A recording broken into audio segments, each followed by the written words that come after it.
অবশ্যই আমরা মুসলিম জাতি হিসেবে সাপোর্ট করা উচিত। আমরা গাজাকেই সাপোর্ট করব।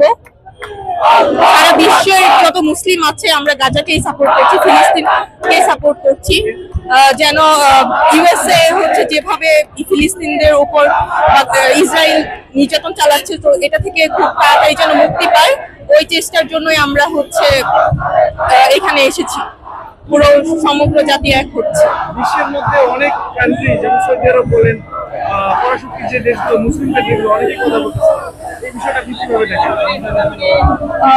এটা যেন হচ্ছে না হয় সেই জন্য আমরা ট্রাই করছি।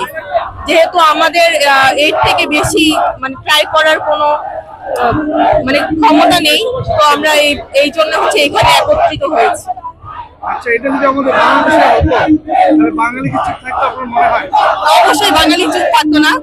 বাংলাদেশের হচ্ছে 95% মুসলিম বাংলাদেশে, তো বাংলাদেশ অবশ্যই ফিলিস্তিনের সাথেই থাকতো। আমি যতদূর নিউজ দেখেছি, ডক্টর ইউনূস অবশ্যই গাজা নিয়ে কথা বলেছে।